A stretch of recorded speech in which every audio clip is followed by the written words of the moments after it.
2016년 11월 2일 수요일 저녁입니다. 이 시간 우리 각자에게 주시는 하나님 말씀은 사사기 19장 16절로 21절 말씀입니다. 사사기 19장 16절로 21절 말씀입니다. 함께 받겠습니다. 이미 저물매 한 노인이 밭에서 일하다가 돌아오니 그 사람은 본래 에브라임 산지 사람으로서 기브아에 우거하는 자요 그곳 사람은 베냐민 사람이더라. 노인이 눈을 들어 성읍 거리에 행객이 있는 것을 본지라. 노인이 묻되 그대는 어디로 가며 어디서 왔느냐. 그가 그에게 이르되 우리는 유다 베들레헴에서 에브라임 산지 구석으로 가나이다. 나는 그곳 사람으로서 유다 베들레헴에 갔다가 이제 여호와의 집으로 가는 중인데 나를 자기 집으로 영접하는 사람이 없나이다. 우리에게 나귀들에게 먹일 집과 보리가 있고 나와 당신의 여종과 당신의 종 우리들과 함께한 소년의 먹을 양식과 포도주가 있어 무엇이든지 부족함이 없나이다. 노인이 가로되 그대는 안심하라. 그대의 모든 쓸 것은 나의 담책이니 거리에서 자지 말라 하고 그를 데리고 자기 집에 들어가서 나귀들에게 먹이니 그들이 발을 씻고 먹고 마시니라. 아멘. 우리가 각각의 성경들을 어떻게 바라볼 것인가? 하나님의 말씀으로 바라보는 것이지요. 그렇죠? 하나님의 말씀인데 다 같은 하나님의 말씀이 아니라 시대와 상황을 따라서 다른 것이지요. 우리가 신약에 복음서들이 있습니다. 복음서들이 있는데 복음서들은 예수님의 생애를 중심으로 예수님께서 이 땅에 오셔서 육신을 입고 행하신 일들을 기록한 것이 복음서지요. 그렇죠? 이게 복음서입니다. 근데 복음서가 그렇다고 예수님이 행하신 일을 기록했는데 예수께서 이 땅에 오셔서 행하신 모든 일들을 다 기록한 것은 아니지요. 그렇죠? 우리가 잘 아는 요한복음 20장 30절로 31절에 예수님께서 이 땅에 와서 많은 표적, 다른 많은 표적을 행했지만 사도 요한을 통해서 요한복음에 기록된 그 표적들만 기록한 것은 그렇죠? 예수께서 하나님의 아들이심을 너희로 믿게 하고 너희로 믿고 또한 생명을 얻게 하려 합니다 라고 말씀하셨고 요한복음 21장 25절 마지막 절에는 예수께서 행하신 일이 이 외에도 많으니 만일 낱낱이 기록한다면 이 세상이라도 기록된 책을 두기에 부족하리라 말씀하셨습니다. 그래서 예수님께서 이 땅에서 주로 행하신 것이 무엇이냐면 표적과 가르침이죠. 그래서 복음서들은 예수님의 표적과 행하신 일과 가르침을 중심으로 기록하고 있습니다. 그렇죠? 그렇다면 그런 관점에서 우리가 사사기를 본다면 사사기는 예수님이 오시기 한참 전에 또한 모세를 통해서 이스라엘 백성을 애굽에서 인도하여 내셨고 또한 여호수아를 통해서 그들에게 가나안 땅을 기업으로 주신 후에 그들이 그 기업의 땅에서 하나님께서 왕을 세우시기 전까지 살아갔던 그 일을 하나님께서 기록하신 것이죠. 그런데 이 사사기도 똑같이 사사시대에 일어났던 그 모든 일을 다 기록한 것이 아니죠. 그렇죠? 그 사사기의 특징은 무엇입니까? 하나님께서 그 사사들을 세워서 이스라엘 백성에게 이루어 가시는 그 구원의 역사만 기록한 것이죠. 그것을 중심으로 기록한 것입니다. 근데 우리가 주의해야 될 것은 그 사사들을 통해서 구원의 역사를 이루어 가실 때, 그렇죠? 그 사사를 한 명 사사를 세울 때 그 사사를 통해서 그 가나안 땅에 살아가는 모든 이스라엘에게 그 구원이 다 적용되는 건 아니지요. 그렇죠? 우리가 잘 아는 기드온을 보면 기드온의 구원에 나오는 지파들은 몇 개의 지파가 나오죠. 제일 므낫세 지파와 이사갈과 에브라임, 또한 스불론 지파, 아셀 지파까지 한 4지파에서 다시 5지파가 나오는 것이죠. 그래서 사사를 세우실 때는 전국적인 사사를 세우시는 것이 아니라 그 지파 한 개나 두세 개, 한 서너 개의 지파를 위해서 그 지파가 여호와의 목전에 악을 행할 때 하나님께서 그들을 대적의 손에 붙이실 뿐만 아니라 대적의 손에 붙여서 재앙으로 말미암아 괴롭게 하셔서 부르짖게 하시고 부르짖는 그들을 위하여 하나님께서 사사를 세워서 그들을 구원하시고 그 땅의 태평을 이루어 가신 것이죠. 그게 사사기를 전체적으로 볼 수 있는 하나의 틀입니다. 또 한 가지 중요한 게 있는데, 사사기를 볼 때 우리가 사사기만 떼어놓고 보면 안 되지요. 성경 전체 안에서 그 사사기를 꿰뚫어 봐야 되는 것이죠. 그것을 한마디로 말하면 사사기는 그냥 사사시대에 덩그러니 그냥 있는 것이 아니라 하나님께서 그 조상들로 말미암아 사사기까지 이루신 역사 안에서 그 사사기가 기록되고 있는 것입니다. 그래서 우리가 사사기를 볼 때 그냥 사사기만 톡 띄워놓고 보는 것이 아니라 하나님께서, 그들은 조상들의 후손, 아브라함과 이삭과 야곱의 후손이고 또 모세와 선지자들의 후손이니까 하나님께서 그 조상들에게 하신 약속과 더 나아가서는요, 그 조상들, 특별히 야곱과 모세를 통해서 그 이스라엘 백성 각 지파에게 이루실 예언의 말씀, 그 말씀 안에서 이 사사기를 봐야 이 사사기가 온전히 풀리는 것입니다. 그래서 우리가 사사기의 중심이 되는 두 지파가 어떤 지파입니까? 므낫세와 에브라임 지파죠. 물론 유다와 또 베냐민 지파도 나오지요. 근데 사사기의 전체적인 큰 흐름에서 제일 많이 나오는 지파는 어느 지파입니까? 므낫세와 에브라임 지파의 역사를 다루고 있습니다.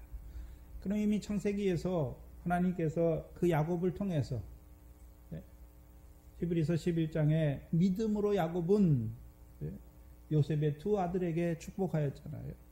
또한 그 지팡이를 의지하여서 이스라엘 자기 아들들에게 이루실 그 하나님의 역사를 기록했지요.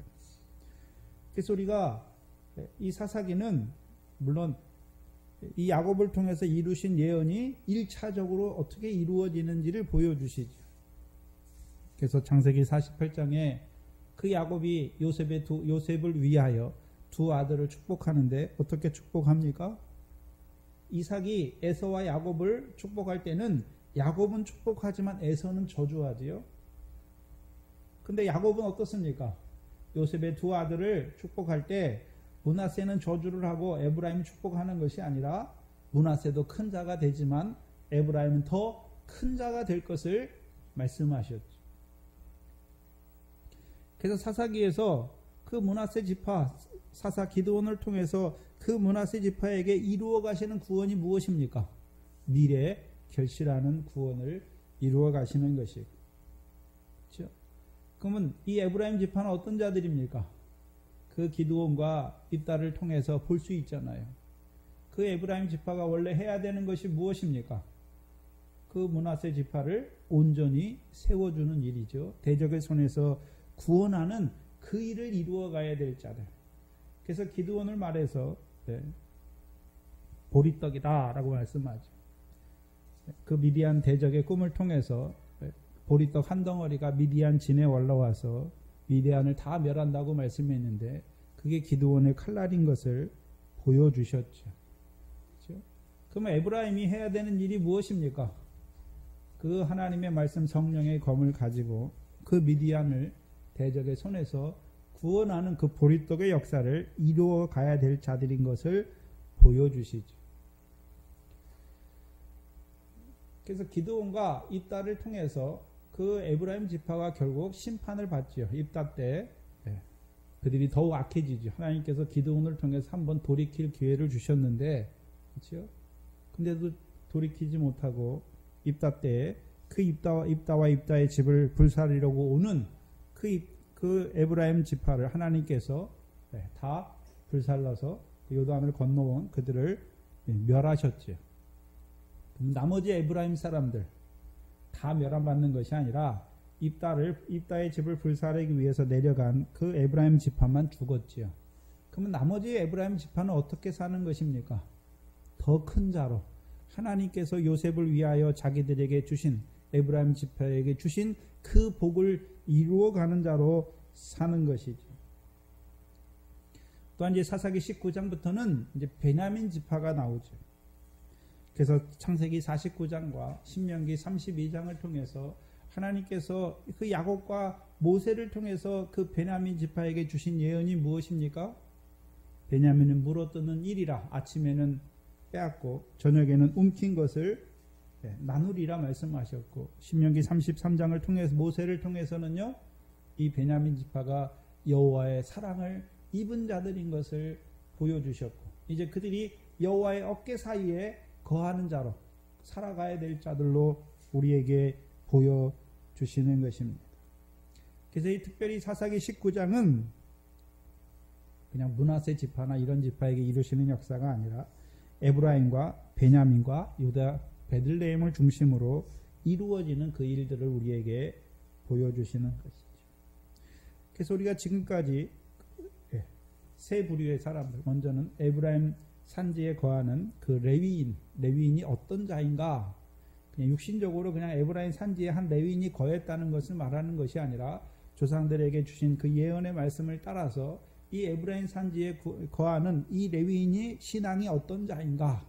또요, 이 베냐민 성읍에 있는 한 노인, 밭에서 일하는 그 노인의 믿음이 어떤 믿음인가? 또 먼저 베냐민 지파였지만 기브아에 거하지만 왼손잡이가 되어서 결국은 멸함받는 그 베냐민 기브아 시대의 사람들을 우리에게 보여주셨죠.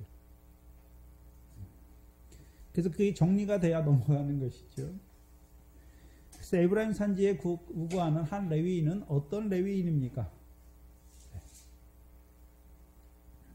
베들레헴에 올라갔던 레위인이죠.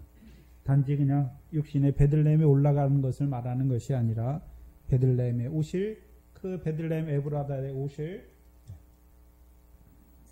이스라엘 다스릴 목자로 말미암은 그 양식을 받아먹은 자로 살아가는 자이죠. 그래서 이 레위인은 자기 아내가 행음했지만 그를 돌로 쳐 죽이는 것이 아니라 그를 권고하여서 다시 데리고 자기 집으로 데려가는 자죠. 곧 새 언약 안에서 살아가는 자인 것을 보여주십니다. 또한 그 에브라임 산지에 거한 에브라임 산지 사람으로서 그 베냐민 기브아에 거한 그 한 노인은 어떤 노인이었습니까? 신령한 것을 사모함으로 베냐민에게 주신 예언의 말씀을 따라서 그 기브아까지 올라와서 우거하는 자인 것을 보여주시죠.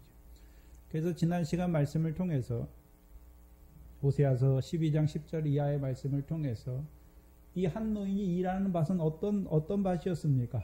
의를 심고 긍휼을 거두는 그 밭에서 일하는 자인 것을 보여주셨죠. 그럼 그가 심는 의가 무엇입니까? 자기가 하나님 앞에 율법을 행해서 의를 행하는 그 의를 심는 것이 아니라 로마서 4장 5절 이하에 경건치 아니한 우리를 의롭다 하시는 하나님을 믿는 믿음 안에서 살아가는 것이고, 이제 그 믿음 안에 있는 그가 이제 긍휼, 죄를 범한 형제에게 긍휼을 베푸는 자로 살아가는, 그래서 의를 심고 긍휼을 거두는 자로, 긍휼의 열매를 거두는 자로 살아가고 있는 자인 것을 우리에게 보여주셨습니다. 그러면 그때의 베냐민 사람들, 기브아에 거하는 베냐민 사람들은 어떤 자들입니까? 악을 심고 죄의 열매를 거두는 자들인 것을 보여주시죠. 그래서 그들의 열매가 결과적으로 무엇으로 나타납니까? 죽이는 거예요. 행음한 여자를 죽이는 것이죠. 예수님 때에도 요한복음 8장에 그 간음한 여자를 잡아가지고 오는 바리새인들이 있지요. 예수님은 뭐를 행합니까? 그 간음한 여자를 데려오는 그 바리새인과 유대인들은 왜 데려왔습니까? 죽이기를 바라고 데려온 거죠. 근데 예수님은 그 여자를 죽입니까? 오히려 용서해 주십니까? 용서해 주시는 거죠. 그래서 하나님의 말씀을 가지고 뭐 하는 자들입니까? 비판하고 정죄하여서 죽이는 자들이지. 그래서 야고보서 4장 11절 이하에 율법의 입법자와 재판자로 행하는 자들이에요. 근데 그게 왜 악합니까? 하나님의 자리에 자기가 앉았단 말이죠.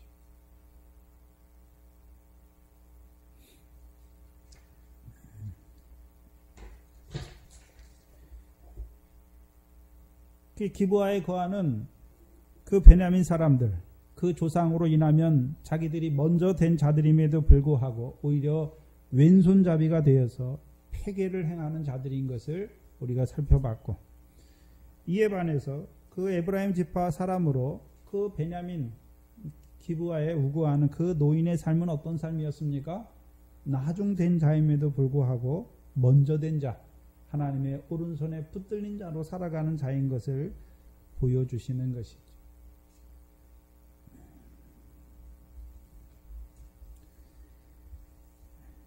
17절에, 오늘 본문 17절에 보시면 노인이 눈을 들어 성읍 거리에 행객이 있는 것을 본지라.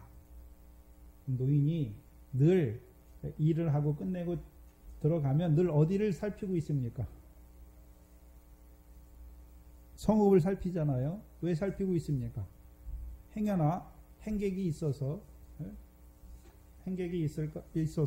그 행객을 영접하기 위해서 살피는 자지요.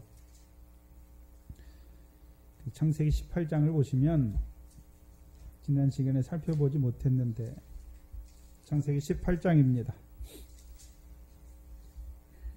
그래서 눈을 들어, 항상 예수님도 제자들에게 눈을 들어 말씀하시죠. 창세기 18장 1절 2절입니다.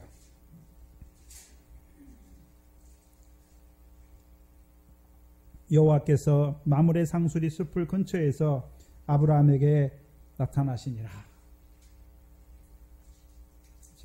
그럼 창세기 18장은 여호와께서 마므레 상수리 숲을 근처에 있는 아브라함에게 나타나셨는데 어떻게 나타나십니까? 세 사람의 모양으로 나타나죠. 오정쯤에 그가 장막문에 앉았다가 눈을 들어 본즉, 아브라함이 뭐 하고 있습니까? 장막문에 앉아 있다가 눈을 들어서 보지요. 보니까 맞은편에 사람 셋이 맞은편에 섰는지라. 그가 그들을 보자, 그가 아브라함이 그들을 보자 장막문에서 달려나가 영접하여 몸을 땅에 굽혀 가로되, 내 주여, 내가 주께 은혜를 입었사오면 원컨대 종을 떠나가지 마옵소서. 물을 조금 가져오게 하사 당신들의 발을 씻으시고 나무 아래서 씻소서. 내가 떡을 조금 가져오리니 당신들의 마음을 쾌하게 하신 후에 지나가소서. 그렇죠? 그럼 아브라함이 항상 뭘 바라보고 있습니까? 그 나그네를 영접하는 것을 바라보고 있잖아요. 그래서 눈을 든다라고 하는 것은 아브라함의 눈이 어떤 눈으로 살고 있습니까? 아까 우리가 마태복음 6장 묵도 시간을 읽었던 6장입니다. 마태복음 6장 19절 이하에 보시면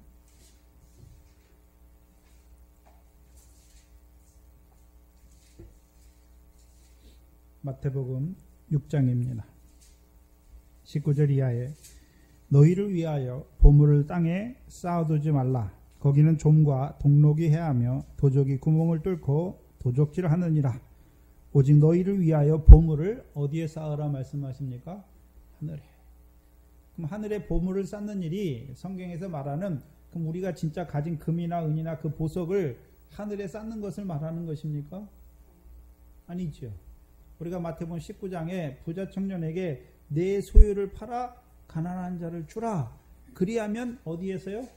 하늘에서 내게 보화가 있을 것이다. 그래서 하나님 백성으로 소유를 팔아 가난한 자들에게 주는 그 일이 뭐가요? 하늘에 보화를 쌓는 것인 것을 보여주시는 것이죠. 우리가 하늘에 보화를 쌓는다고 하는 것은 무슨 금이 4개 있는데 그 금을 뭐 하늘에 던져서 쌓는 것을 말하는 것이 아니라, 가난한 자 소유를 팔아서 가난한 자를 주는 것이 무엇입니까? 그게 보화를 하늘에 쌓는 것입니다.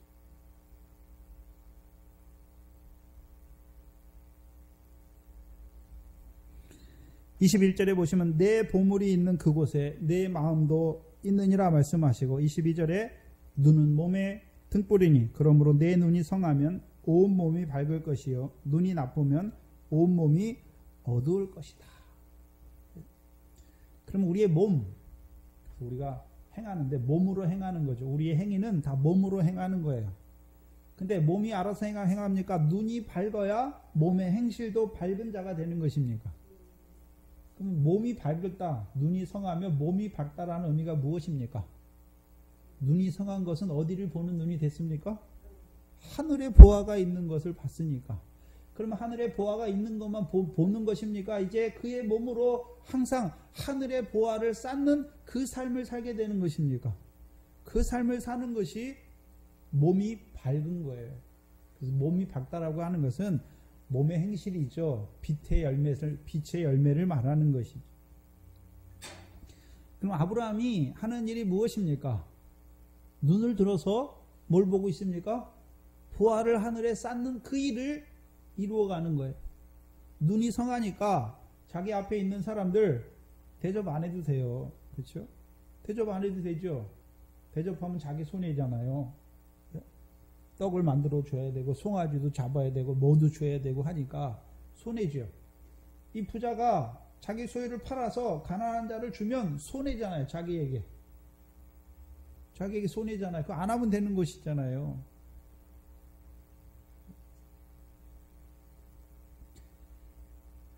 눈이 나쁘면 그게 손해로 보이는 것이고, 눈이 밝으면, 눈이 성하면 그게 무엇입니까? 하늘의 보아를 쌓는 삶이죠. 그래서 창세기 18장에 보면 아브라함이 내 주여, 그 세 명의, 처음에는 천사인지 모르죠. 그 세 명의 남은 애들을 보고서 내 주여라고 할 때는 소문자예요. 소문자, 대문자가 아니라 내가 주께 은혜를 입기를 원한다 라고 말씀하죠. 그럼 아브라함은 항상 뭘 입기를 원하는 자로 살아가고 있습니까? 은혜를 입는 거예요. 은혜를. 근데 실제로 아브라함이 은혜를 입습니까? 그 세 사람이 은혜를 입는 것입니까? 실제로 하면은 아브라함이 발 씻을 물도 갖다 주고 떡도 갖다 주고 송아지도 갖다 주니까 그 사람들이 은혜를 입는 것 같잖아요. 그렇죠? 근데 실제로는 누가 은혜를 입는 것입니까? 우리가 착각할 때가 많죠. 내가 소유를 팔아 가난한 자를 주니까 내가 가난한 자에게 은혜를 베푼다. 착각하는 것이죠. 그 가난한 자를 통해서 내가 은혜를 입는 것이죠.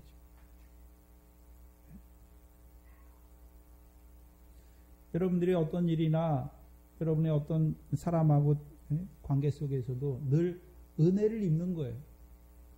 은혜를 입지 못하면 내가 은혜를 베푸는 것처럼 바리새인들처럼 내가 뭘 한다고 하는 자들이 되는 거죠. 지금 우리 이예선 지사님이 병원에서 남편 때문에 고생하는데, 그렇죠? 우리가 볼 때는 이예선 지사님이 남편을 잘 섬기고 남편에게 은혜를 베푸는 것 같아요.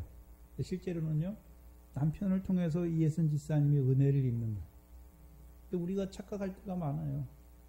네. 그래서 바뀌어야 돼요. 우리가 뭐나 된 것처럼, 우리가 뭐 베푸는 것처럼, 구제는 우리가 베푸는 게 아니에요. 우리가 은혜를 덧입는 것이죠. 그럼 아브라함이 행한 일을, 이 기브아에 거하는 그 에브라임 한 노인도 뭐 하고 있습니까? 눈을 들어 어디를 살피고 있습니까? 그 성읍 거리를 살피다가 행인이 있는 것을 보는 것이죠.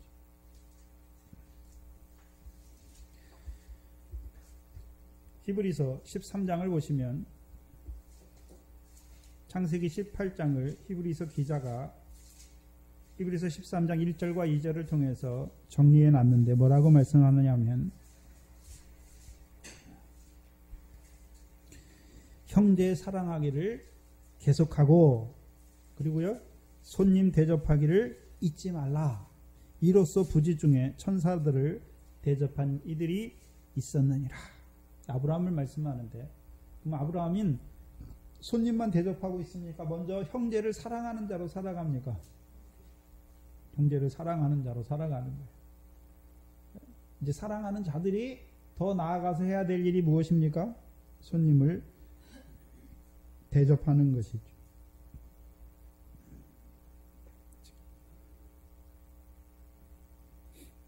근데 히브리서 13장을 보면 조금 이상해요. 그렇죠? 뭐가 이상하냐면, 손님을 대접했는데 이로써 부지 중에 누구를 대접했다 말씀합니까? 천사를 대접했다. 그럼 천사가 보입니까? 천사를 어떻게 대접했습니까? 아브라함이.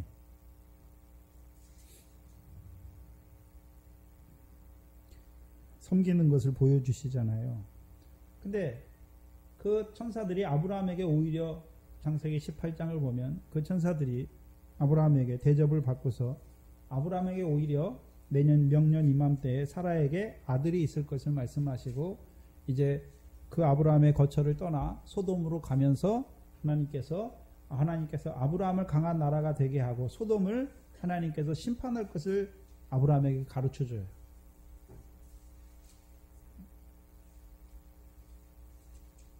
천사를 대접했다는 건 천사를 영접하는 거예요. 하나님께서 그 천사를 통해서 이루어 가신 일을 깨닫게 하시는 거예요. 근데 물론 아브라함 때에는 이 성경에 말씀이 없으니까 하나님께서 그 천사들을 보내서 하실 일들을 아브라함에게 보여주시는 것이죠. 먼저는 창세기 18장을 통해서 아브라함이 어떤 믿음에 있는가 하나님이 보셨어요. 보시고 이제 그에게 이제 하나님께서 아브라함에게 이루어 가실 일들을 말씀해 주시는 거예요.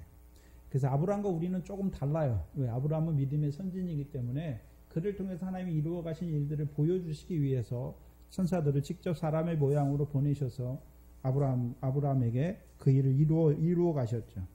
그러면 저와 여러분도 아브라함의 후손이면 이제 저와 여러분은 아브라함과 약간 다르지만 저와 여러분도 누구를 대접해야 됩니까? 천사를 대접해야 됩니다.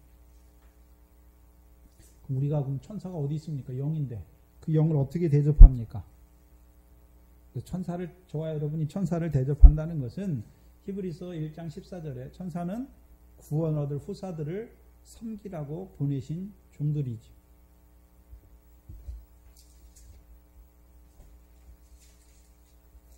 마태복음 18장 10절에 보시면 마태복음 18장 10절입니다.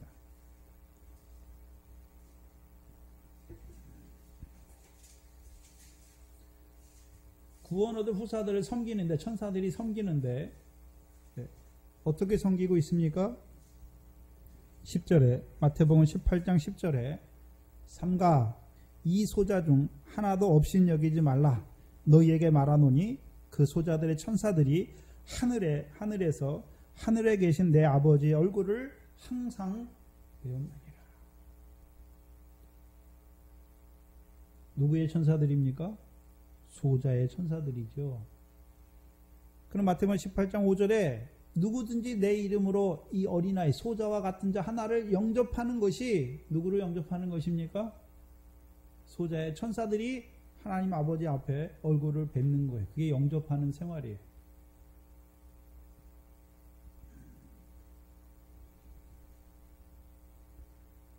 그럼 천사가 오늘도 하는 일이 무엇입니까?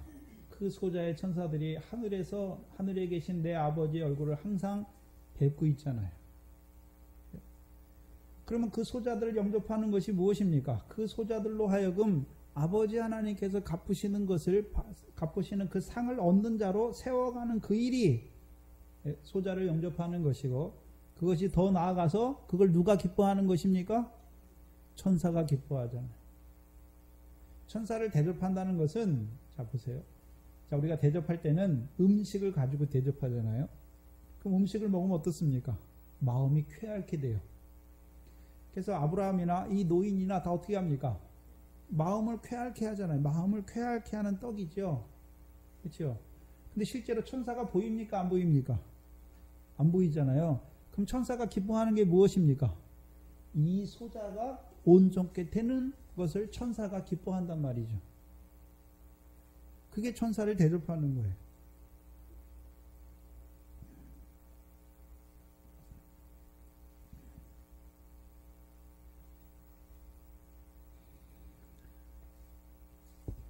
그래서 아브라함이 그 일을 하죠.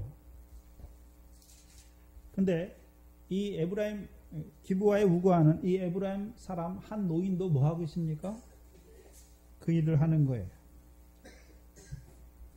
그런데 문제는 소자를 영접하는 것이 아니라 이 레위 사람 베들레헴에 올라갔다가 자기 집으로 돌아가는 그 레위 사람은 소자입니까? 나그네입니까?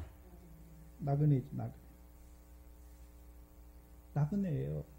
그렇죠? 그래서 마태복음 25장 31절에 창세로부터 예비된 그 하나님 나라를 상속하는데 어떤 자들이 상속합니까? 어떤 자들이 상속합니까? 내가 줄일 때 먹을 것을 주었고, 내가 목마를 때 마실 것을 주었고, 내가 나그네 되었을 때 영접한 자들에게 주시는 것이죠. 그럼 나그네가 누굽니까? 성경에서 말하는 나그네. 먼저는 믿음의 조상들이, 히브리서 11장에 믿음의 조상들이 나그네인데요.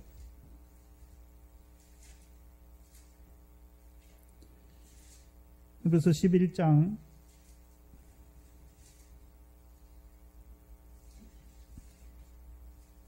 13절 이하죠.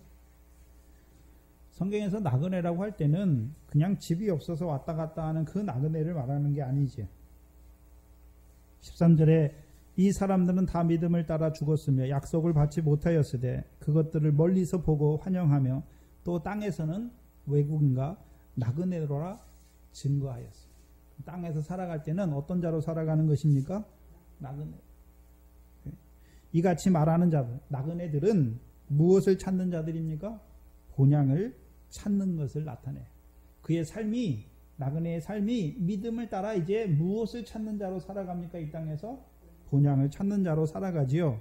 15절에 저희가 나온 바 본향, 육신의 본향을 생각하였다면 돌아갈 기회가 있었으려니와 저희가 이제는 더 나은 본향, 곧 하늘에 있는 것을 사모하지. 그러므로 하나님이 저희 하나님이라 일컬음 받으심을 부끄러워 아니하시고 저희를 위하여 한 성을 예비하셨죠. 그래서 본향을 찾아가는 것은 그냥 하늘에 그냥 하늘나라 가는, 우리가 육신을 떠나 하늘나라 가는 그런 삶을 말하는 것이 아니라 하나님이 예비하신 한 성을 찾는 삶을 살아가는 거예요. 그래서 히브리서 11장 6절에 믿음이 무엇입니까? 하나님이 살아계신 것을 믿는 것이고 자기를 찾는 자들에게 상 주시는 예심을 믿는 거죠. 그럼 우리에게 상이 무엇입니까? 하나님께서 예비하신 그것이 상이에요. 그래서 나그네라고 할 때는 그냥 세상적인 나그네를 말하는 것이 아니라 하나님께서 예비한 그 성을 찾는 삶을, 이 땅에서 찾는 삶을 살아가는 자들을 말하는 것이죠. 그럼 그들이 어떻게 나그네 되었습니까? 창세기 11장 9절에 하나님께서 약속을 주셨어요. 약속. 근데 무슨 약속입니까? 동일한 약속이에요. 그러면 아브라함과 이삭과 야곱에게만 동일한 약속입니까? 저와 여러분에게도 동일한 약속입니까? 우리에게도 동일한 약속이죠. 그 약속이 있기 때문에 우리가 뭐가 되었습니까? 나그네 된 거죠.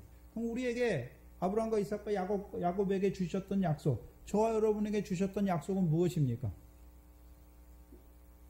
믿음의 조상들에게 가나안 땅을 영원한 기업의 소유로 주시는 것이죠.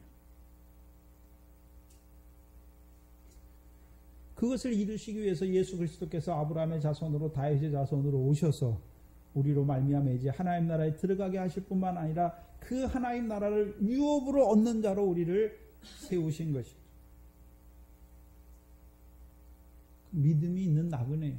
하나님께서 예비하신 그 성을 바라보는 나그네죠. 그래서 고린도 후서 5장 1절에 우리의 이 땅에 있는 우리의 장막집이 무너지면, 그렇죠? 하나님께서 하늘에서 지으신 영원한 집이 우리에게 있는 줄 아는 것이죠. 그래서 하나님께서 예비한 성은 하나님께서 하늘에서 사람의 손으로 지은 것이 아니라 하나님이 지으신 영원한 집이 있는 거예요. 그럼 우리가 이 땅에서 살면 무슨 삶입니까? 하늘로부터 오는 그 처소를 덧입는 자로 살아가는 것이죠. 그게 나그네. 그래서 우리가 잘 아는 베드로전서 1장 1절로 4절까지가 무엇입니까? 나그네, 흩어진 나그네들에게 편지하지요. 그럼 거기서 나그네는 어떤 나그네입니까? 예수 그리스도의 부활하심으로 말미암아 거듭나서 산 소망을 바라보는 나그네. 이제 육신으로 살아갈 때 썩지 않고 더럽지 않고 쇠하지 아니는 그 기업을 있는 자로 살아가는 그게 나그네 삶이에요. 그럼 나그네들이 바라보는 삶이 무엇입니까? 이 땅에서 무엇을 그 보상을 얻기를 바라보는 자들이 아니라요. 예수 그리스도 나타날 때 그들에게 주실 칭찬과 영광과 존귀를 바라보는 자로 살아가는 나그네입니다. 그래서 마태복음 25장 31절 이하에 누가 하나님의 나라를 상속합니까? 창세로부터 예비된 나라를 상속하는 것입니까? 나그네를 영접하는 자. 나그네를 영접하는 자가, 그 일을 이루어가는 자가 하나님 나라를 유업으로 받는 것이죠.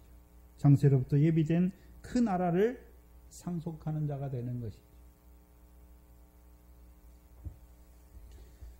그것을 마태복음 25장 마지막 절에 영생이다 라고 말씀하는 것이죠.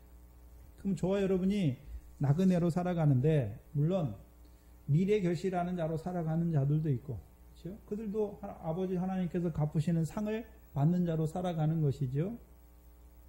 보리의 결실하는 나그네로 살아가는 자가 있고, 열매 맺는 나그네로 살아가는 자가 있는 것이죠. 그럼 이 노인은 눈을 들었죠. 그럼 눈이 있는 거지요. 그렇죠? 그러면 그 당시 기브아에 있는 그 베냐민 사람들은 그 레위 사람이 와서 거기에 유숙하려고 온 그 제사장을 한 명도 못 봤습니까? 봤어요. 봤는데 왜 영접을 안 합니까? 눈이 어둡단 말이죠. 눈이 어두우니까 결국 온 몸이 어두운 가운데 행하잖아요. 눈이 나쁘면 몸이 어두워져요. 그래서 결국 기브아 사람들이 하는 일이 무엇입니까? 그 사람을 상관하려고, 해하려고 하는 것이죠. 결국 그 음행한 첩을 죽이는 자가 되는 것이죠.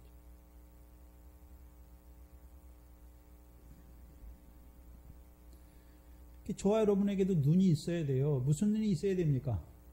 지극히 작은 자를 보는 눈이 있어야 돼요.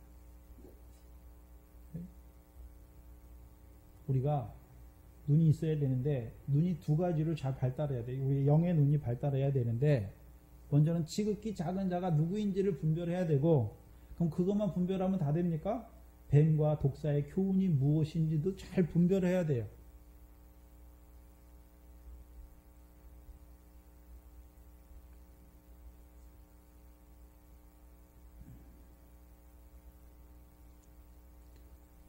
저와 여러분의 삶 속에서 우리의 눈은 늘 성한 눈이 되었습니까? 늘 위의 것을 바라보면서 살아가고 있습니까?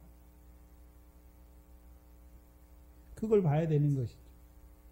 그래서 하나님께서 우리에게 주신 것들 가운데 작은 일과 아버지 하나님께서 갚으시는 상이 있는 그 작은 일을 보는 눈이 성해야 몸이 밝거든. 빛의 열매를, 그 상급거리를 이루어가는 그 몸으로 선한 일을 행하는 것이. 또한 지극히 작은 자를 볼 줄 알아야, 그렇죠? 그 지극히 작은 자 하나에게 우편에 있는 의인들처럼 행하는 그들이 되는 거예요. 근데 문제는 눈이 성치 못해요. 누가 지극히 작은 자로 하나님께서 자기에게 부주셨는지 그걸 보지 못해요. 작은 일이 뭔지를 알지 못해요. 저와 여러분의 눈은 항상 세상 사람들의 기준, 누가 알아주느냐, 그렇죠? 누가 알아주느냐잖아요. 왜 좋은 거, 좋은 옷, 좋은 거, 좋은 집, 좋은 차 타고 달리려고 그럽니까? 사람들의 평판이지. 다 거기 있어요. 사람의 칭찬과 영광이지요. 근데 그것은 우리의 생명과는 아무런 상관이 없어요. 육신의 목숨을 위해서 뭐 하는 그것은, 그거는 하늘에 쌓는 것하고는 아무 상관이 없어요. 여러분, 육신의 목숨을 위해서 뭘 하는 일은, 예수 믿는 사람이라도 예수 믿고서 육신의 목숨을 위해서 행하는 그 모든 것은 다 썩어지는 것이죠. 우리의 눈이 성해서 위의 것을 바라보고 그 위의 것을 찾는 자로 살아가는 그 삶이 참된 저와 여러분의 생명입니다. 물론 미래 결실하는 그 눈으로, 보리의 결실하는 자로, 이제는 더 나아가서 현재를 사랑하는 그 열매를 이루어가는 그 눈을 볼 줄 알아야죠. 그 영안이 열려야죠. 그럼 늘 눈을 들어봐야죠. 눈을 들어봐야죠. 내가 누구를 사랑해야 되는가. 먼저는 눈이 성하려면 내가 형제를 사랑하는 것이 아니라 주께서 오늘도 어떻게 나를 사랑하시는 것을 보는 눈이 있어야죠. 그래야 형제를 사랑하게 되는 거예요.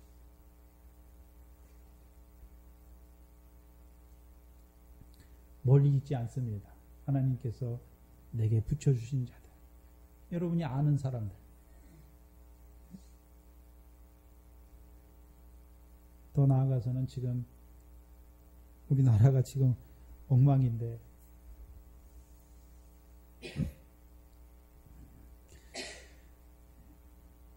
위정자들을 위해서 기도하라 말씀이지요.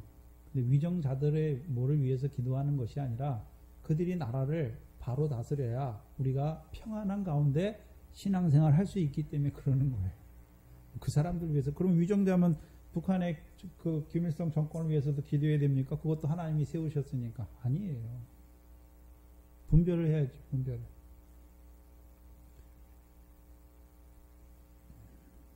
하나님이 바벨론 왕 느부갓네살을 세우잖아요. 근데 그 밑에 가서 다니엘이 신하 노릇하잖아요. 그럼 그들이 뭐 느부갓네살을 위해서 하는 것입니까? 하나님이 세우셨으니까 그 안에서 주 안에 믿음을 따라 하는 거예요. 믿음에 딱 저촉이 되면요 다 내려놔요.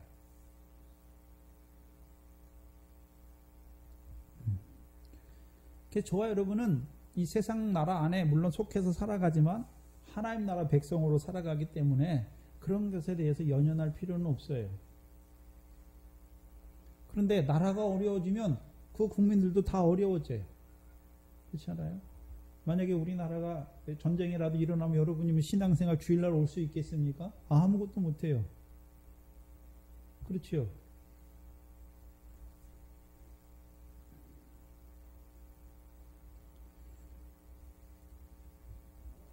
좀 한심하긴 한심한데 그걸 보는 국민의 눈이 없으니까 국민이 수준이 대통령의 수준을 뽑아요.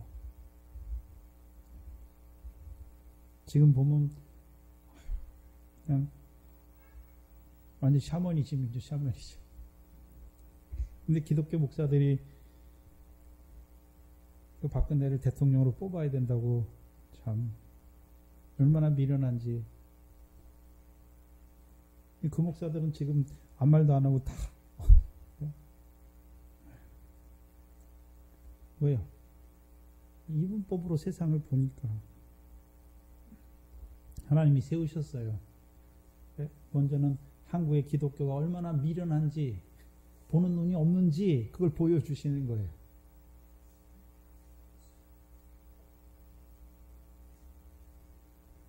그 사람들 비판만 하는 것이 아니라 우리의 삶이 그렇게 무지하게 살아가지는 않는지, 한국에 있는 우리 교회의 삶이, 교인들의 삶이 그렇게 무지한 삶을 살아가고 있지 않은지 그걸 먼저 봐야죠. 저와 여러분의 눈이 항상 열려 있어야 되잖아요. 오늘 아까 찬송한 것처럼 우리의 눈이 열려져야 돼요. 눈이 열려 있지 못하면, 눈이 열려 있다는 것은 신령한 일을 보는 거예요. 신령한. 오늘도 성령 안에서 성령의 소욕을 쫓아 그 성령이 이루어가고자 하시는 그 신령한 일을 보는 눈이 있어야죠. 그걸 보면 원망이나 불평이 없어요. 근데 그걸 보지 못하면 사건과 환경 속에서 사람에게 지쳐서 뭐에 지쳐서 늘 기쁨이 없어요. 근데 우리가 육체를 가졌으니까 어떤 일들이 오면 먼저는 우리가 원망이나 깨닫지 못할 때에는 늘 원망 불평이 나와요. 그게 왜 나올 수밖에 없습니까? 우리가 그런 자라는 걸 가르쳐 주시는 거예요. 이예순 지사님이 고백하시더라고요. 갔다 왔는데 자기는 다 된 줄 알았는데 막상 닥쳐보니까 자기가 얼마나 악한 사람인지, 남편에 대해서 생각하는 거, 그런 것들이 얼마나 악하고 참 그런 자인지. 그러면서 또 하나님께서 그 악한 나를 다시 사랑해 주셔서 다시금 그 안에 거할 때 남편이 불쌍히 여겨지는 것이지.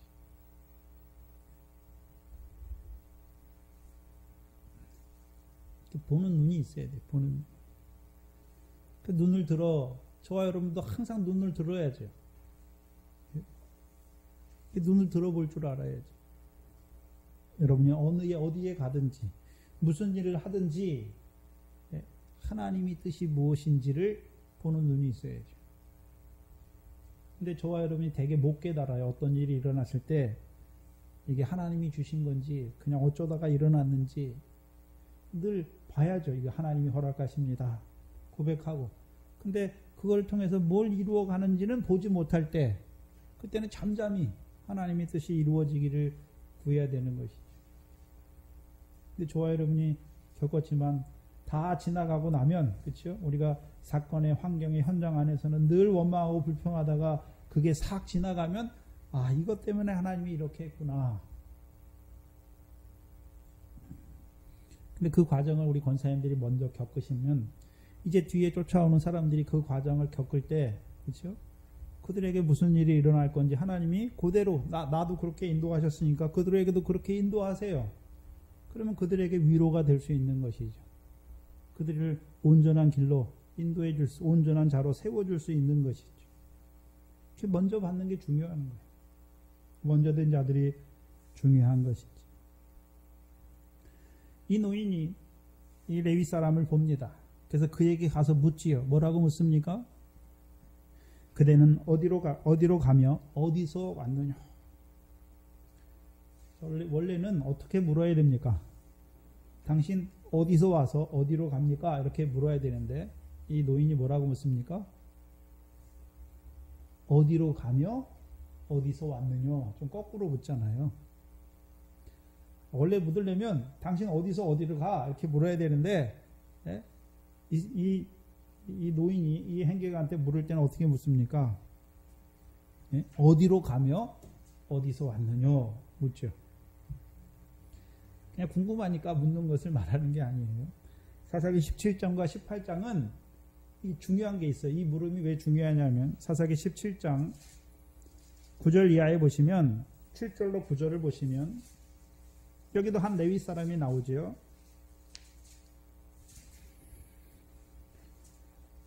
사사기 17장 7절 이하에 보시면 유다 가족에 속한 유다 베들레헴에 한 소년이 있으니 그는 레위인으로서 거기 우거하였더라. 이 사람이 거할 곳을 찾고자 하여 그 성읍 유다 베들레헴을 떠나서 행하다가 에브라임 산지로 가서 미가의 집에 이르러 이름에 미가가 가로되 너는 어디서부터 오느냐 묻죠.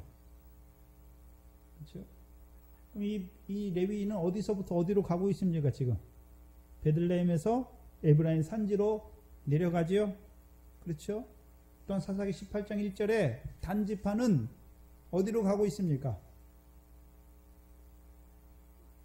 기업의 성을 찾아서 자기들이 원하는 곳으로 가지요. 여호와께서 그들에게 주신 기업이 아니라 자기들 마음에 원하는 기업. 18장 10절에 너희가 가면 평안한 백성을 만날 것이요 그 땅은 넓고 그곳에는 세상에 있는 것이 하나도 부족함이 없다. 그럼 그들이 찾아가는 성은 그들이 거할 땅을 찾는 땅은 어떤 땅입니까? 이 세상에 부족한 것이 하나도 없는 그 땅을 찾아서 떠나는 거잖아요. 그래서 어디서 어디로 가는지 그게 중요해요. 지금 17장과 18장 19장에서. 근데 17장과 18장에 두 부류, 그 레위 사람과 그 다음에 단지파는 어떤 자들입니까? 이스라엘의 왕이 없을 때에 각각 자기 소견에 옳은 대로 행하는 자들이에요. 보는 눈이 없어요. 이 레위인 미가의 집에 제사장 하는 레위인이잖아요. 뭘 보는 눈이 없습니까? 하나님께서 자기를 왜 레위인으로 세웠는지를 알지 못해요. 그러니까 뭐 때문에 옮겨 다닙니까? 자기에게 주는 급료. 목회자들이 사례비 때문에 옮겨 다니잖아요. 그래서 사사기 17장 10절에 미가가 그에게 뭐라고 말합니까? 내가 해마다 은열과 의복 한 벌과 식물을 줄이니 너는 내 집에 제사장이 되라 하니까 어디로 갑니까? 사람의 제사장이 되잖아요. 하나님이 자기를 왜 레위인으로 세워서 그 레위인으로 세우신 그 일을 알지 못하니까 사람의 레위, 사람의 제사장이 되잖아요. 뭘 얻기 위해서요? 은열과 의복 한 벌과 육신에 먹고 사는 그거 얻기 위해서 레위인의 짓을 한단 말이죠. 단지파도 눈이 없어요. 무슨 눈이 없습니까? 하나님께서 조상들을 통해서 여호수아를 통해서 자기들에게 주신 그 기업의 땅. 사사기 1장에 어떤 땅이었습니까? 아얄론과 샤알빈과 세 가지 땅이잖아요.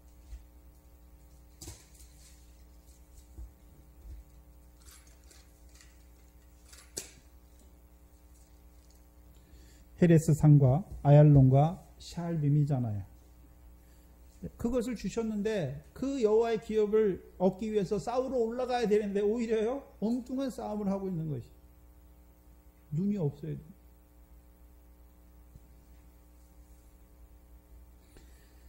그런데 이 사사기 19장의 레위인은 어떤 자들입니까? 레위인과 이 기브아에 거하는 이 에브라임의 한 노인은 어떤 자들입니까?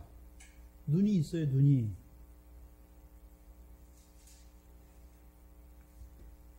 요한복음 3장을 보시면 니고데모가 나오죠.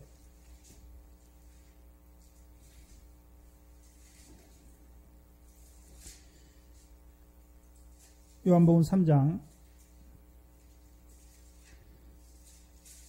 8절을 한번 보시면 니고데모의 대화 속에서 예수님께서 바람에 대해서 말씀하세요. 요한복음 3장 8절에 바람이 임으로 불매 내가 그 소리를 들어도 어디서 오며 어디로 가는지 알지 못하니 성령으로 난 사람은 다 이러하니라. 그렇죠? 근데 이 니고데모는 아직 성령으로 났습니까? 나지 못했습니까? 나지 못했으니까 알지 못하는 거죠. 그럼 바람의 소리는 들었어요. 무슨 소리냐면 니고데모가 예수님의 행하신 표적은 봤죠. 3장 2절에 예수님께 왜 나왔습니까? 예수님께서 행하신 표적을 보니까 하나님이 함께 하시지 아니하면 이러한 표적은 볼 수가 없어요. 그 니고데모 바람 소리는 들었어요, 지금. 근데 하나님께서 그 표적을 통해서 무엇을 이루시는지는 알지 못하는 거죠. 그럼 예수님께서 표적을 행하신 이유가 무엇입니까? 거듭나서 하나님 나라를 보게 하시는 것이고 이제는요 물과 성령을 따라 하나님 나라에 들어가게 하시려고 표적을 행하는데 니고데모는 바람의 소리는 들었어요. 그렇죠? 예수님께서 표적을 행하는데 하나님께서 함께 하셔서 이루시는 표적인 걸 봤는데 그 표적을 통해서 하나님이 이루어 가시는 신령한 역사는 보지 못하는 자가 되죠. 왜 그렇습니까? 육체에 속해 있으니까.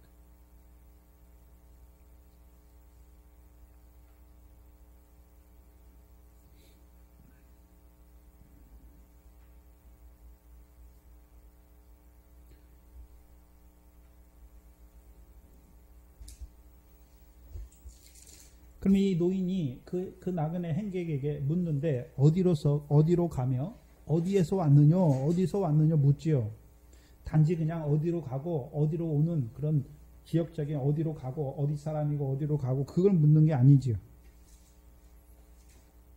무엇을 위해 여행하는 나그네인지 묻는 거죠.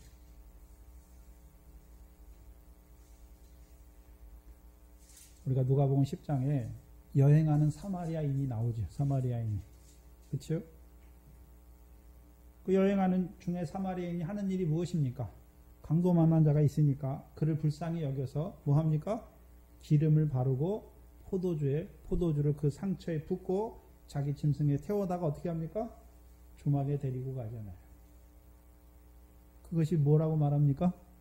자비다라고 말씀하죠. 자비. 누가 내 이웃이냐 물으니까 그 사마리아와 같이 강도 만난 자에게 자비를 베푸는 자가 이웃이다라고 말씀하죠. 그럼 이 사사기 19장에 나오는 레위인은 어떤 자입니까? 자기 아내가 행음했잖아요. 근데 그 행음한 아내를 다시 어떻게 합니까? 데려오잖아요. 왜 데려옵니까? 죽이려고 데려옵니까? 용서했으니까 데려옵니까? 뭘 베푸는 자입니까? 자비를 베푸는 거예요.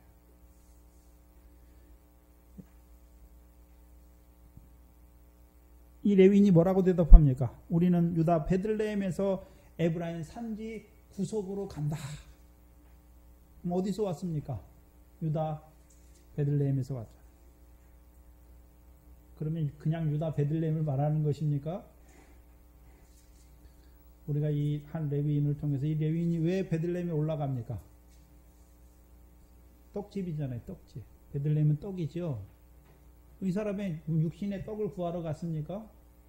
영생의 양식이죠. 생명의 양식. 그 떡을 바라보는 자지요. 그래서 유다 베들레헴 에브라다에 올 이스라엘 다스리는 목자로 말미암은 그 생명의 떡으로 오실 그를 바라보는 자로 살아가잖아요. 그러니까 새 언약 안에 살아가는 것이죠. 왕으로 오실 창세기 49장에 유다 자손에게 하신 그 실로가 오시기까지 그가 오면 나귀를 참 포도나무에 메어 주셔서 포도나무에서 난 것을 먹게 하실 것을 바라보는 자로 가는 것이죠.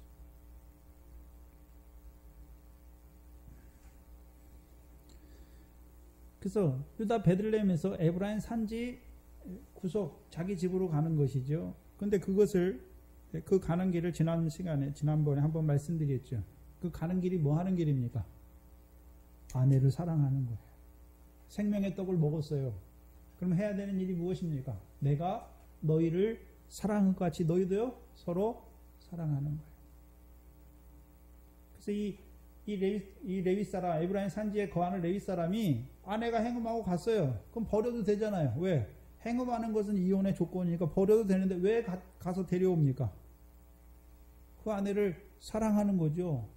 그 아내를 사랑하는 게 무엇입니까? 그게 하나님의 뜻이니까. 그래서 장인의 집에 갔을 때 장인이 떡을 주잖아요. 마음을 쾌활케 하죠. 마음을. 자기 마음이 쾌활치 못한데 어떻게 아내가 행음한 게 자기 마음에 꺼리낌이 있으면 어떻게 갑니까? 못 가요. 못 살아요. 근데요, 예수님과 같이 그 행음한 여자를 정죄하여 죽이는 것이 아니라 그를 불쌍히 여겨 그 죄를 사해주는 그 마음이 있기 때문에 가는 것이죠. 그래서 18절에 여호와의 집으로 간다라고 말하죠. 여호와의 집은 그 당시 사사기 때 여호와의 집은 성막이 있는 실로예요. 실로가 여호와의 집인데 왜 이 사람은 자기 에브라임 산지 거기가 자기 집이라고 말합니까? 여호와의 집이라고 말합니까?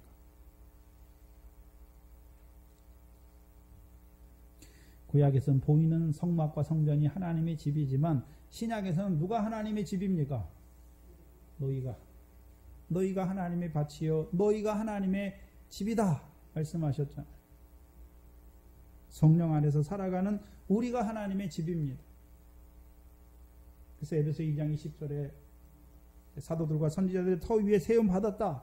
그리스도 예수께서 우리의 모퉁이 돌이 된 자들 그들이요 성령 안에서 하나님의 거하실 처소가 되기 위하여 예수 안에서 함께 지어져 간 우리가 성전이지요. 성전 생활하는 거예요. 저와 여러분이 예배당이 성전이 아니라요. 우리가 성전이에요. 우리 몸이 성전이면 어떻게 살아야 됩니까?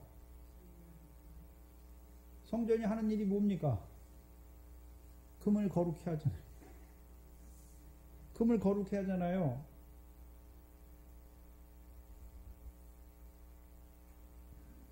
그럼 우리의 거룩한 생활이 어떤 생활이 거룩한 것입니까? 물론 세상 염려 재리의 유혹이 끊어진 것도 거룩한 생활이고 더럽고 새하얘지고 썩어지는 게 끊어진 것도 거룩한 생활이지만 더 거룩한 생활은 무엇입니까? 죄를 범한 형제를 사랑하는 게 거룩한 생활이에요.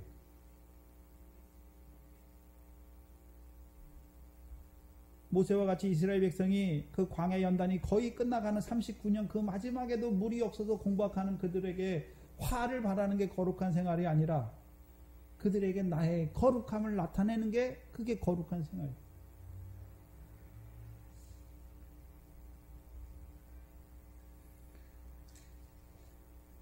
그래서 베들레헴에서 에브라임 산지 여호와의 집으로 가는 그 길이 무엇입니까? 그게 형제를 자기 아내를 사랑하면서 가는 거예요.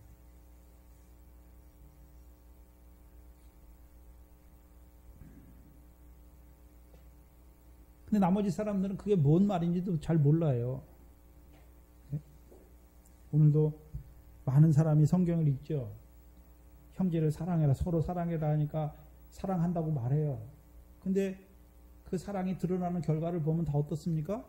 세상 사람이 사랑하는 그거하고 똑같이 사랑하는 거예요. 저 사람이 나한테 잘해주니까 사랑하고, 나한테 못하고 나를 힘들게 하면요, 원망하고 필평하고 미워하는 거예요.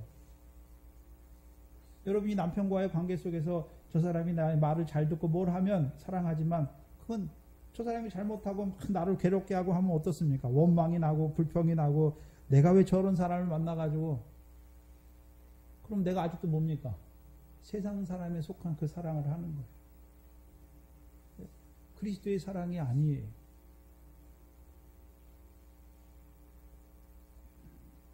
저와 여러분이 이제 생명의 떡 영생의 말씀을 받아 먹었잖아요.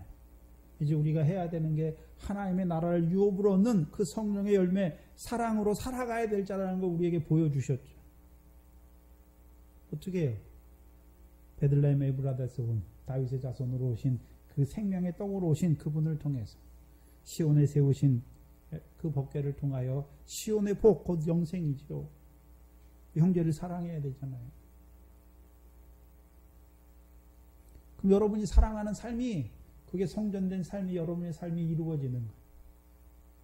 성전이 따로 있는 것이 아니라 우리의 삶을 통해서 하나님의 거룩이 드러나는 것이죠.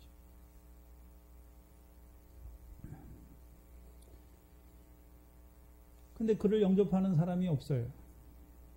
물어보는 사람도 없고 영접하는 사람도 없죠. 그래서 나를 자기 집으로 영접하는 사람이 없다라고 말하죠. 성경에서 나오는 영접은 두 가지 영접이 있는데, 마태복음 10장에 제자들을요, 권능을 주어서 주의 이름으로 보내시잖아요. 그 보내신 자들을 영접하면 나를 영접하는 거잖아요. 그렇죠? 너희를 영접하는 자는 나를 영접하는 것이고, 나를 영접하는 것은 나를 보내신 이를 영접한다라고 말씀하는 거예요. 그래서 보내신 자들이 누굽니까? 하나님이 세우신 종들을 영접하는 거예요. 영접한다니까 무슨 말씀을 듣는 거죠. 주시는 말씀. 또 하나의 영접은 무엇입니까? 나그네를 영접하는 거예요. 그래서 마태복음 25장 우편에 있는 자들처럼 나그네를 영접하는 것이죠. 지극히 작은 자 하나에게 행하는 것이죠.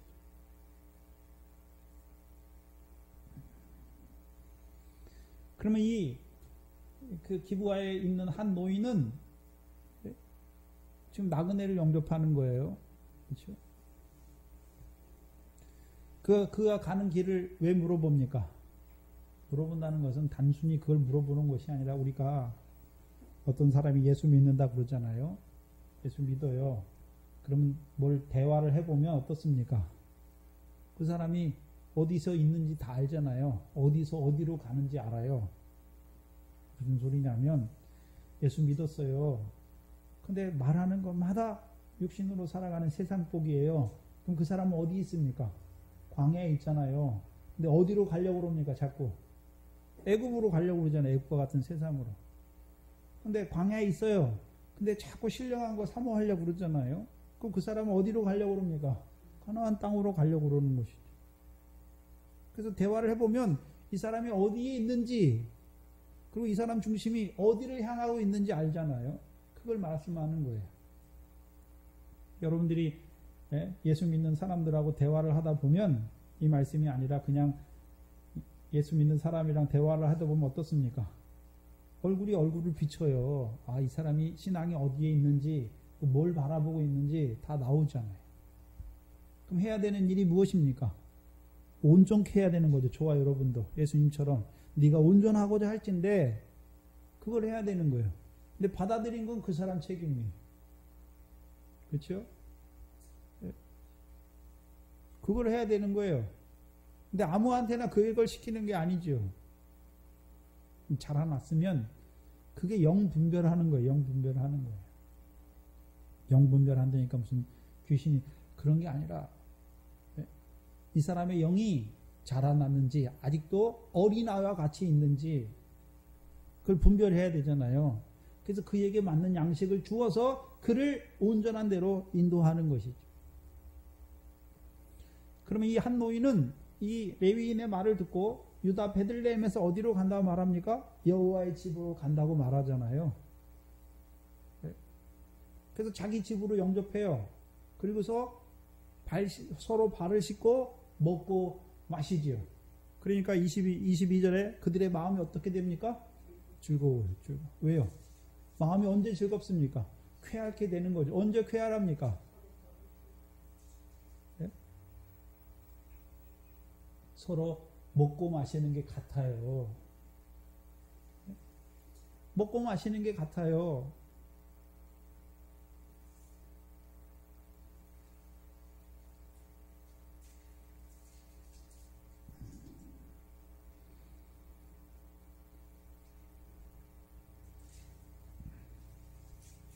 근데 베냐민 사람들은 어떤 자들입니까? 영접하지 않아요. 그렇죠? 분명히 신명기 33장에 그들이 여호와의 사랑을 입었으면 그들이 어떤 자가 되어야 됩니까? 형제를 사랑하는 자로 거해야 되잖아요. 근데 자기들이 여호와의 사랑을 입고서도 어떻게 합니까? 영접하지 않아요. 제일 나쁜 게 무엇입니까? 하나님께서 왜 애굽에서 나온 이스라엘 백성에게 너희는 왜 객과 고아와 과부를 영접하라 말씀했습니까? 너희가 애굽에서 고아와 객이 되었을 때, 나그네가 되었을 때 내가 너희를 인도한 것처럼 너희가 그것을 먼저 여호와의 사랑을 먼저 입었으니까 너희가 해야 될 일이 무엇입니까? 여호와의 사랑을 입은 대로 그 여호와의 사랑을 행하는 자가 되어야 되는 것입니다. 그럼 이 베냐민 사람이 행해야 될 마땅한 바가 무엇입니까? 나그네를 영접해야 되는 것이죠. 어디에서 오는 나그네요? 베들레헴에서 오는 나그네입니다. 그래서 우리가 몇 주 전에 이 에브라임 산지에 거하는 레위인이 베들레헴으로 올라갈 때의 길과 돌아가는 길이 다른 것을 한번 말씀드렸죠. 그렇죠? 만약에 이 사람이 에브라임 산지에서 오려면 이스라엘 백성의 중앙이 뭐냐면 단 지파와 베냐민 지파가 딱 예루살렘을 중심으로 그 띠가 중간이에요. 이렇게 중간. 그럼 에브라임은 북쪽에 있으니까 베들레헴은 요 밑에 있어요. 밑에 오려면 두 지역을 단지파의 지역을 통과해서 오든지 아니면 베냐민 지파의 땅을 통과해서 오든지 두 지역밖에 없어요. 그럼 이 에브라임에 거하는 레위인이 어디로 왔습니까? 소라와 마스다올 사이로 오는 거예요. 돌아갈 때는 어디로 갑니까? 원래는 예루살렘으로 가야 헤브론에 올라갈 수 있어요. 근데 에브라임을 외인의 성읍으로 보니까 여섯째 날에 양식을 먹지 못하니까 어디로 갑니까? 기브아로 가잖아요. 기브아. 그럼 베들레헴에서 자기 기업의 땅으로 생명의 양식을 먹고 자기 기업의 땅으로 돌아가는 자들이 거쳐야 되는 곳이 어디입니까? 베냐민 지파예요. 베냐민 지파. 왜 베냐민 지파의 땅을 거치게 하십니까? 네가 사랑하는 것이 아니라 하나님이 너를 의로운 오른손으로 붙들었어요. 베냐민의 뜻은 오른손의 아들이에요. 네? 근데 누가 붙들어야 오른손의 아들이 됩니까? 하나님께서 우리를 의로운 오른손으로, 우리가 우리를 의롭게 하는 것이 아니라 하나님께서 우리를 의로운 오른손으로 붙드실 때 우리가 의로운 자가 되는 거예요. 그게 의를 심는 거예요. 그럼 의만 심으면 됩니까? 우리도 긍휼을 거둬야 됩니까? 긍휼을 걷는 것이 무엇입니까? 이제 이사야서 41장 13절이죠. 43장 13절인가요?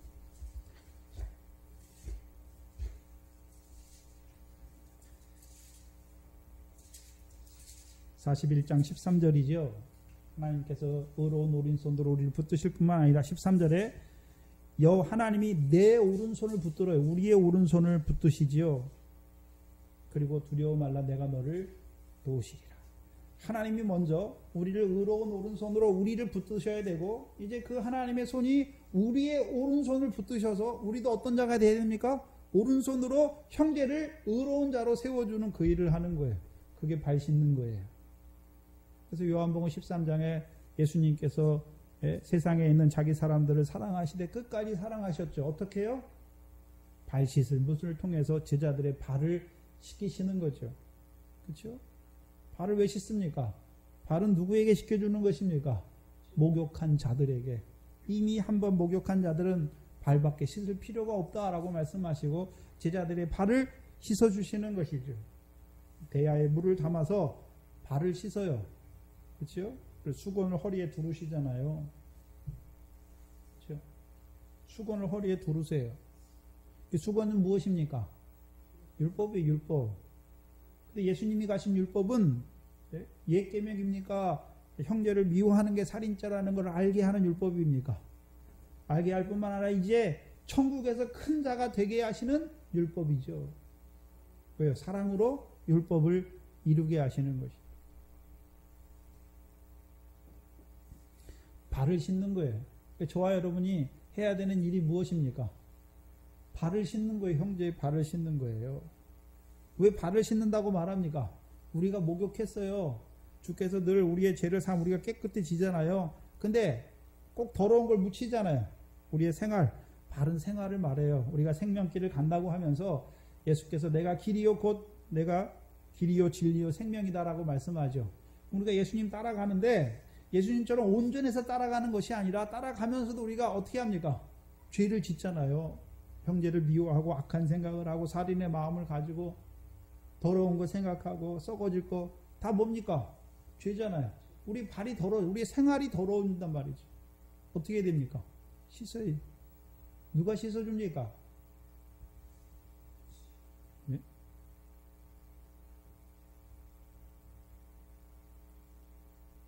누가 씻어줍니까? 탕감받은 자로 살아가야 씻는 것이죠. 죄를 범한 형제를 온유한 자들이, 심령이 온유한 자가 죄를 범한 형제를 얻는 것이지요.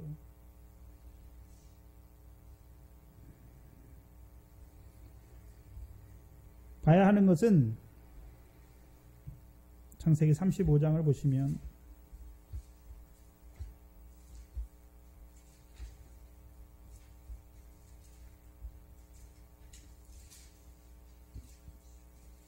(16절) 이하에 그들이 베들에서 발행하여 에브라스에 이르기까지 얼마간 길을 격한 곳에서 나일이 임산하여 심히 신고하더니 그가 난산할 즈음에 산파가 그에게 이르되 두려워 말라 지금 그대가 또 등남하였느니라 하며 그가 죽기에 임하여 그 혼이 떠나려 할 때에 아들의 이름을 베논이라 불렀으니 그가 불렀으나 그 아비가 그를 베냐민이라 불렀고 라헬이 죽음에 에브랏 곧 베들레헴 길에 장사되었다. 그래서 두 번째 베델, 그 하나님의 집에서 이제 어디로 갑니까? 야곱과 함께한 자들이 어디로 가려고 길을 나섰습니까? 헤브론으로 가려고. 네? 어디서 어디로 갑니까? 베델에서 헤브론으로 올라가는 것이죠. 근데 그 중간에 어디에서 죽습니까? 라헬은? 에브랏 길에서 죽잖아요. 베들레헴 에브랏이에요. 에브랏에서 누가 옵니까? 유다 베들레헴 에브라다야 너는 유대 고을 중에 가장 작을지라도 이스라엘을 다스리는 목자가 내게서 내게로 나올 것이요 그의 근본은 상고의 태초인이라 말씀하세요.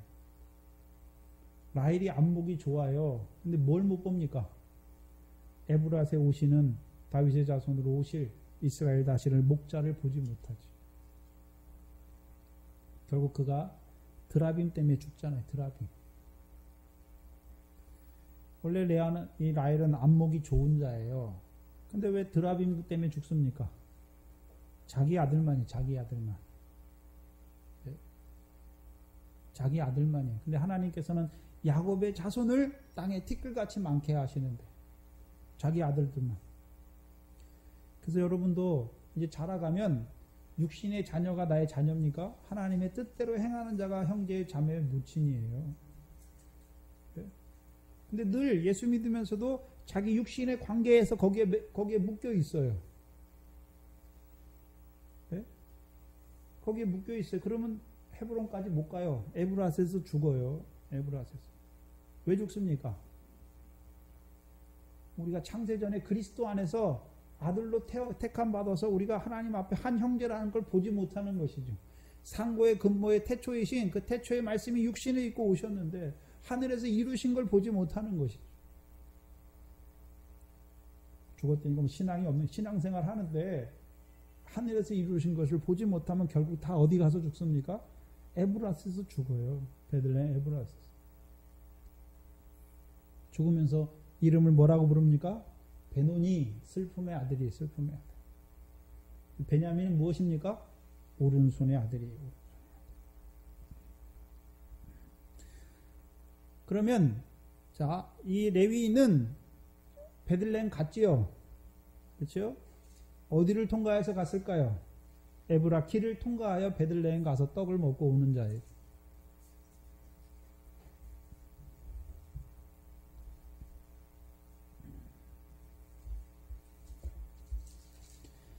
그럼 이 베냐민 사람들, 기브와 성읍에 거하는 이 베냐민 사람들은 이들이 원래 해야 되는 일이 무엇입니까? 하나님의 사랑을 입은 자들이에요. 그래서 그들이 원래 나그네를 영접해야 될 자들이에요. 근데 눈이 성치 못하니까. 왜 눈이 성치 못하게 되었습니까? 왼손잡이가 되었어요. 왼손잡이. 하나님의 오른손에, 의로운 오른손에 붙들린 자들이 아니라 왼손, 자기들이 왼손이 되니까, 왼편에 있는 자들이 되니까, 자기는 죽게 열심히 한다고 하면서 지극히 작은 자는요, 돌로 쳐 죽이는 자예요. 돌로 쳐 죽이는.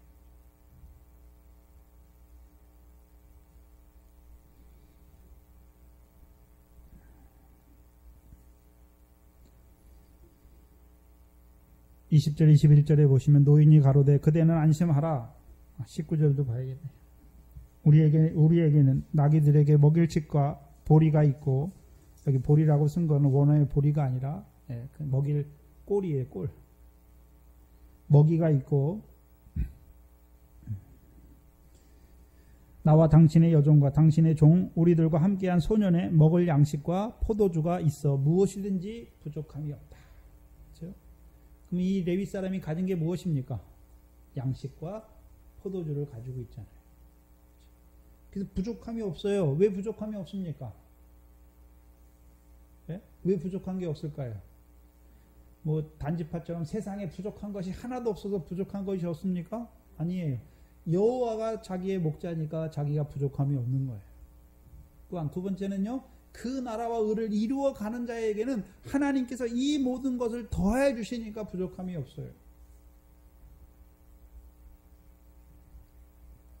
그럼 이 사람의 생명의 양식은 무엇입니까? 미래 결실하는 양식이 아니라 형제를 사랑하게 하는 그 영생의 말씀을 양식으로 받은 자지요. 또한 포도주도 있어요. 새술이죠. 하나님과 사람을 기쁘시게 한단 말이죠. 이 사람이 지금 베들레헴에서 자기 집으로 가는 길은 어떤 길입니까? 새 포도주예요. 새 포도주. 기쁘단 말이죠. 누가 기쁩니까? 먼저 자기가 기쁘고, 자기 아내가 뭐 어떤 자가 됐습니까? 죄사함 받았으니까 기쁜 자가 되는 것이죠. 하나님이 기뻐하는 게 무엇입니까? 에스겔서 33장에 죄인이 그 죄악 가운데서 죽는 것을 하나님이 기뻐하는 것이 아니라 죄인이 돌이켜 사는 것을 하나님이 기뻐하시죠. 그럼 베들레헴에서 자기 집, 그 에브라임 산지로 가는 그 길이 자기 아내를 용서하고 자기 아내를 긍휼히 여기고 불쌍히 여기고 자기 아내를 온전히 세워주는 자로 가는 그 길이죠. 세부대에 세부대. 세부대가 됐으니까 새술이죠. 근데 어떤 술입니까? 우리가 기쁜데, 하나님과 사람을 기쁘게 하는 새술인데, 미래 결실도 하나님이 기뻐요. 미래 결실하는 자도 하나님이 기뻐하고, 그 전에는 미래 결실이 몰랐는데 이제 미래 결실, 육신의 목숨을 위해서 하는 것이 아니라 그 나라와 의를 구하는 자로 살아가는 그 기쁨을 가지게 하는 것이죠. 근데 지금 이 레위인이 가진 새 포도주는 무슨 기쁨입니까? 죄를 사하는 거예요. 형제의 죄를 사하는 기쁨이잖아요. 또한 그 죄 사함을 받는 그 아내도 뭐 하는 자입니까? 억지로 남편을 남편이 가자 하니까 억지로 가는 것입니까? 아니죠. 자기를 사랑하는 그 사랑을 깨닫고 그 사랑 안에서 기뻐하면서 가는 그 길이죠. 또한 그의 종들, 여기서는 소년이라고 말씀하죠. 종들도 누구의 뜻을 알고 있습니까? 레위 사람의 뜻을 알고 있으니까 그 레위 사람과 함께 가는 것이죠. 부족함이 없어요.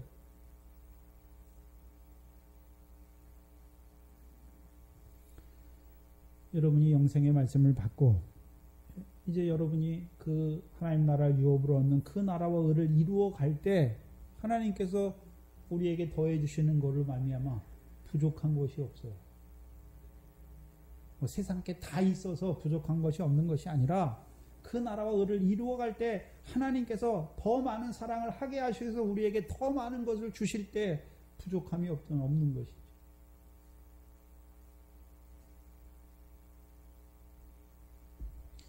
레인이 구하는 하나님의 나라는요, 형제를 사랑하는 하나님의 나라입니다. 20절 21절에 노인이 가더래 그대는 안심하라. 이 샬롬입니다. 그대의 모든 쓸 것은 내가 담당하겠다. 거리에서 자지 말라. 그를 데리고 자기 집에 들어가서 나귀에게 먹이니 그들이 발을 씻고 먹고 마시니라. 그래서 함께 누가 누구의 발을 씻는 자가 아니에요. 여기서는요. 둘이 같이 발을 씻어요. 그리고 함께 뭐 하고 있습니까? 먹고 마시는 자가 되는 것이죠. 먹고 마시니까 어떤 자들이 됩니까? 마음이 즐거운 자가 되는 것이죠. 동산교회가 하나님이 주시는 양식을 먹고 마심으로 서로 어떻게 됩니까? 마음이 즐거운 자가 돼요.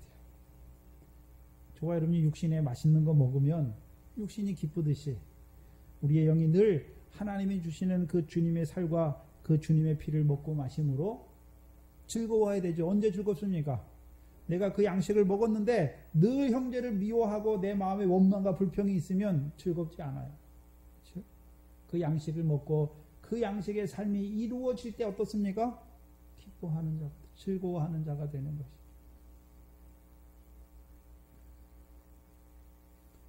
그래서 성경에 항상 기뻐하라 말씀하시죠. 왜 기뻐해야 됩니까? 왜 항상 기뻐하라 하십니까? 성경에는 분명히 슬플 때도 있고 죽는 날도 있고 그런데 왜 기뻐하라 하십니까? 그것도 항상 기뻐하라 하십니까? 그것도 다 하나님의 뜻 안에서 이루어지니까 항상 기뻐하는 거예요. 저와 여러분이 티끌이 되면 하나님이 하시는 것마다 기뻐할 수 있어요. 부족함이 없는 것이죠. 그래서 우리의 교회, 하나님께서 세우신 교회가 늘 그 먹고 마심을, 발을 씻고 먹고 마심으로 항상 마음이 쾌활해야 되는 것이죠. 즐거운 자가 되어야 되는 것이죠.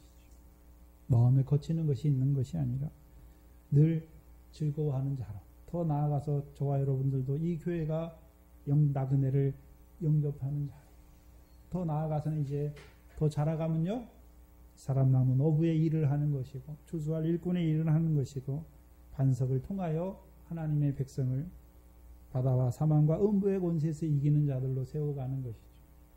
근데 이 베냐민은요, 아직 그 중간 단계, 형제를 사랑하게 하시는 그 중간 단계를 우리에게 보여주시는 것입니다. 기도하겠습니다. 하나님 감사합니다. 그 아들을 보내시되 생명의 떡으로 이 땅에 보내어 주셔서 오늘도 우리로 하여금 그 주의 살과 주의 피를 먹고 마시게 하셔서 우리의 한날 한날의 삶이 우리의 마음을 쾌활케 하셔서 항상 기뻐하는 자로, 범사에 감사하는 자로 세우신 아버지 하나님 감사합니다. 이곳에 주의 몸된 교회를 세우셨사 주의 권속들마다 주시는 이 말씀으로 말미암아 늘 먹고 마시게 하셔서 그들의 삶이 늘 하나님과 사람을 기쁘시게 하는 자들로 살아갈 수 있도록 붙들어 주시옵소서. 우리의 삶을 말씀을 통하여 늘 비추게 하시고 우리의 영안이 늘 열려져서 위의 것을 바라보게 하셔서 잠깐 육신으로 산 날 동안에 우리의 삶이 그 아버지 하나님의 뜻을 이루어 가기에 부족함이 없는 저희들 될 수 있도록 인도하여 주시옵소서. 감사합니다. 예수님의 이름으로 기도하옵나이다. 아멘.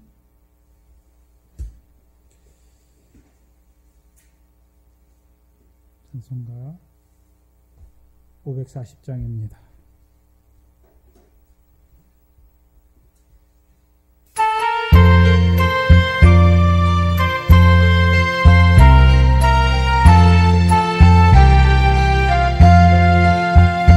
이 세상 지나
하늘에 계신 우리 아버지여 이름이 거룩히 여김을 받으시오며 나라의 임하옵시며 뜻이 하늘에서 이룬 것 같이 땅에서도 이루어지이다. 오늘날 우리에게 일용할 양식을 주옵시고 우리가 우리에게 죄 지은 자를 사해 준 것 같이 우리 죄를 사해 주옵시고 우리를 시험에 들게 하지 마옵시며 다만 악에서 구하옵소서. 나라와 권세와 영광이 아버지께 영원히 있사옵나이다. 아멘.